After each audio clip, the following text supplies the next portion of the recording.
Well, we're going to see a very rare and sad sight. Tampa Bay's own Porsche Mooney. Porsche Mooney. Wow. Didn't know. And here it is.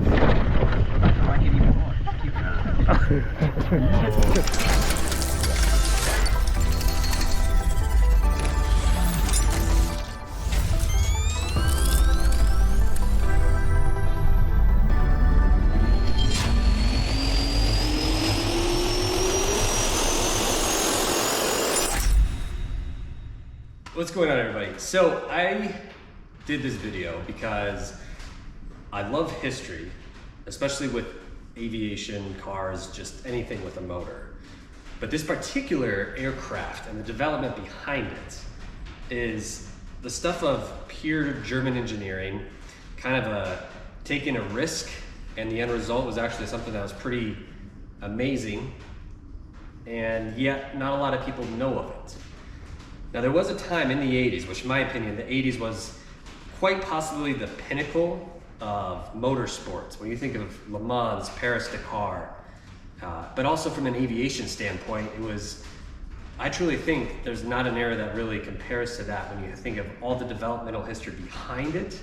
And then at that point in the 80s, you had aircraft such as the Concorde, probably at its pinnacle standpoint. The Blackbird was still flying. Bunch of World War II and World War I aces were still alive.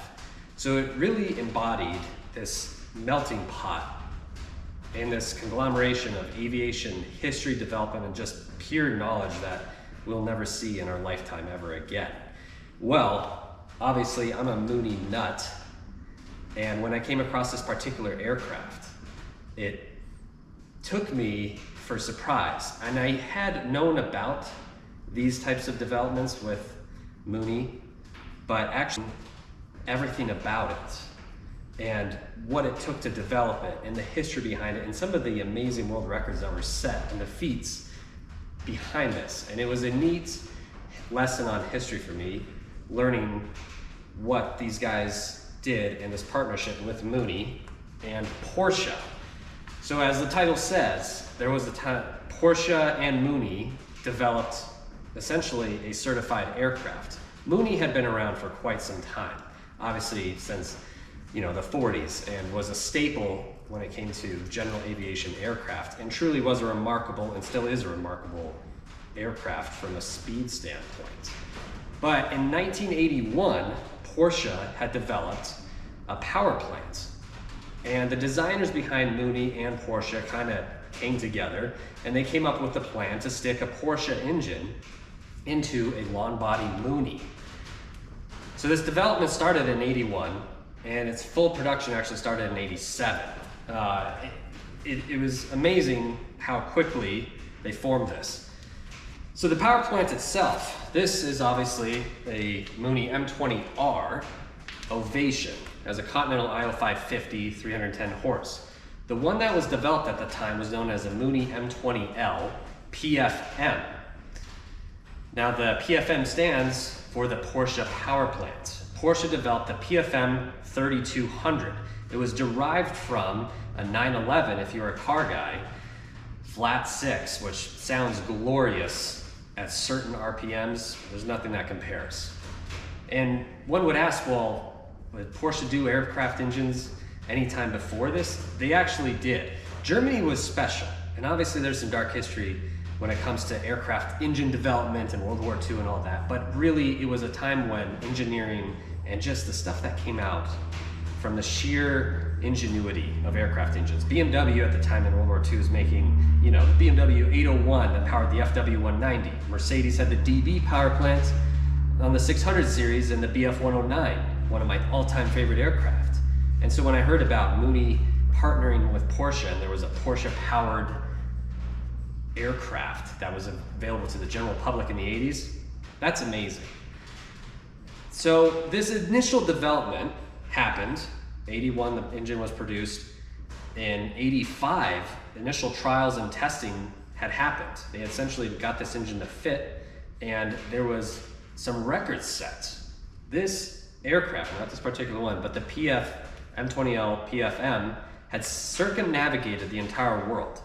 It was a point that was made because a lot of people were doubting whether an aircraft engine from an automotive manufacturer would actually be a good idea in a general aviation setup, and which is completely understandable.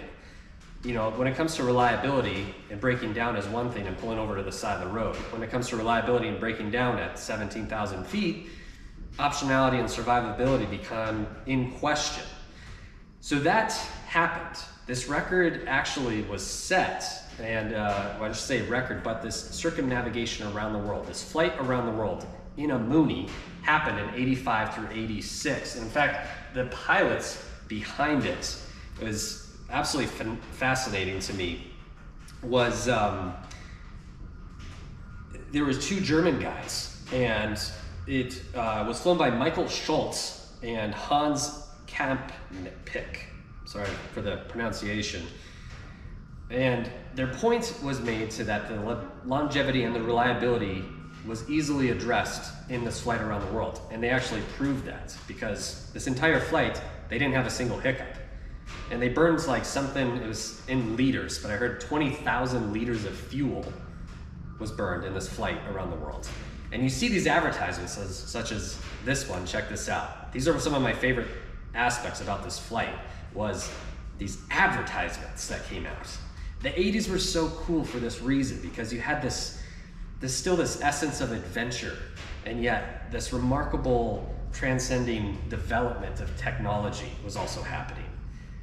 So this flight happened, and in '87, the actual production began to the general public for an M20L PFM.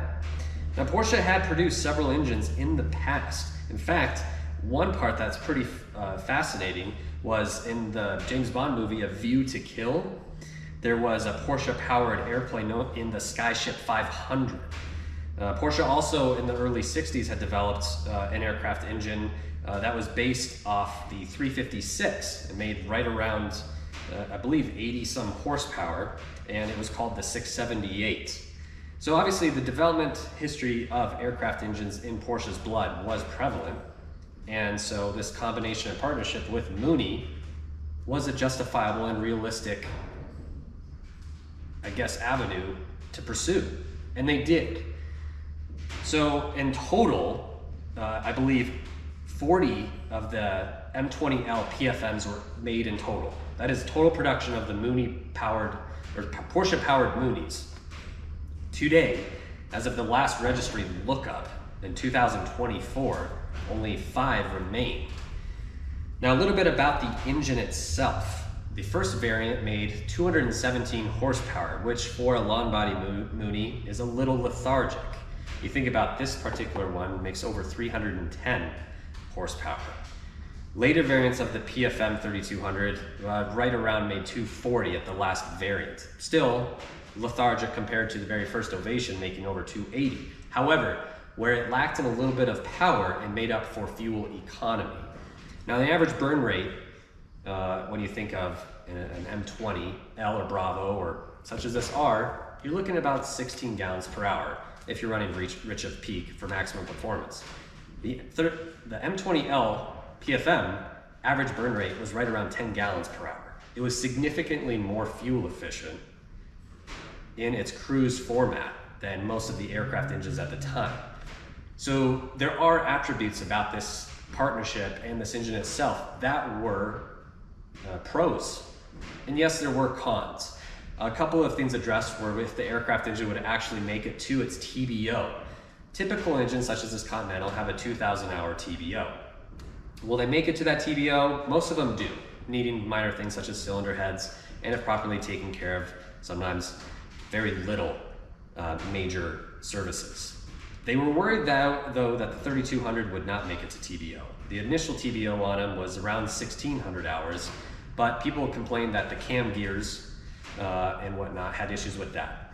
So that then started this wave of uncertainty. And as the time went on with the PFM 3200, with the M20L, issues were raised, concerns were raised further.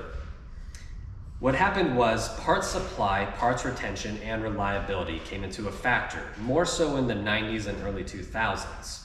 In fact, it came to a point where Porsche was willing to buy back the Mooneys that they supplied the engines to from customers. Meaning that if, let's say this was theoretically an M20L with the engine, Porsche would send me a letter and say, hey, we would like to buy back your M20L because we are worried about the supply of parts and the reliability and the, what do we say, the liability behind this aircraft. Once again, it was a phenomenal engine. Everything was working behind it. However, Porsche was nervous. More issues developed. People sued Porsche because they officially stopped making parts for this aircraft engine. Lawsuits happened, and people essentially stipulated in the lawsuits that I deserve and have the right to have parts produced for my engine and my aircraft. My safety is on the line. In 2007, Porsche pulled the, I believe the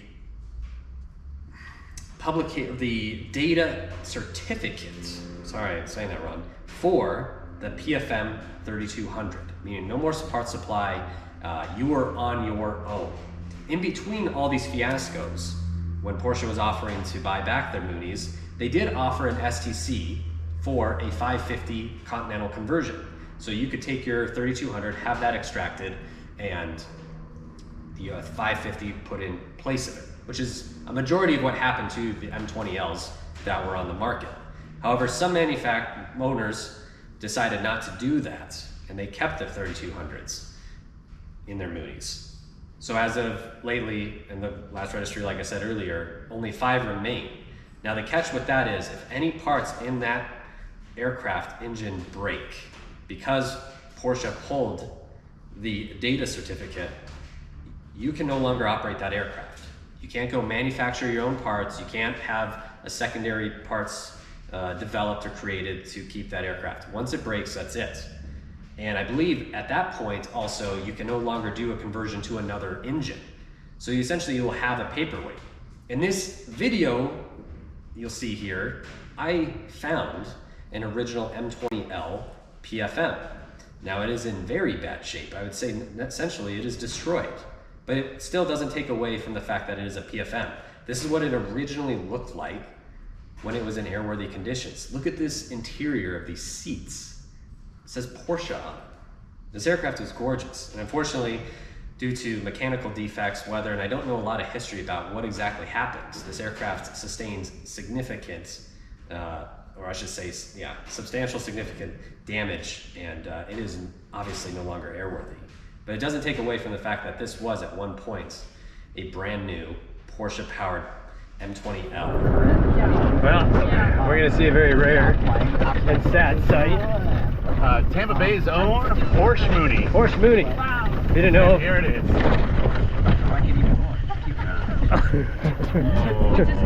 Liam's notorious for running over stuff, just FYI. That's cruel. Holy. Rest in Porsche pieces. Oh, and they took the motor too, so we don't even get to see the motor. Oh my gosh, what in the... What is that? I want to know the... It caught a sign that just got Oh, it tangled up. caught. I'm guessing this is something that blew by. And they just like... So yeah, this was Porsche partnered with Mooney. Spiders and wasps. Ooh. Synergy bites.com. What?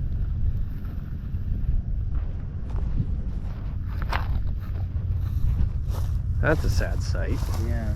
This looks like old. It was high down over there, and all the Porsche Moonies are not airworthy. Like literally 0%.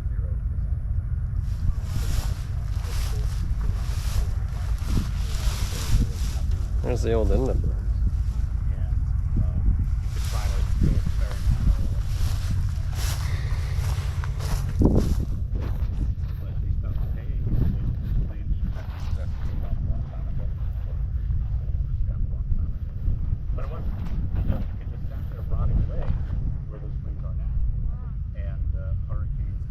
To me, that is fascinating. A majority of the M20Ls were destroyed if they were bought back from Porsche, and I believe that they definitely destroyed the majority of the engines if it was in their hands. But I know I did hear of some aircraft that were actually destroyed as well. So that kind of sums up the whole history and the craziness behind the Porsche-powered Mooney M20L. And if you know about this particular aircraft and the history behind it, please post down in the comments, because it's fascinating to me. I knew some of it, I didn't know all of it. So when I got some wind of it and I actually ran into this aircraft that was destroyed, I had to dig in even deeper and find out. And it just shows that the 80s were a wild time when it came to aircraft development, and some of the partnerships behind it were just truly fascinating. So thanks for watching this. And if, like I said, if you know more about the M20L PFM, post down in the comments. I'm generally curious. Or if you've even flown one, I'd be curious to see what your opinion was on how they flew and your general opinion of an M20L PFM.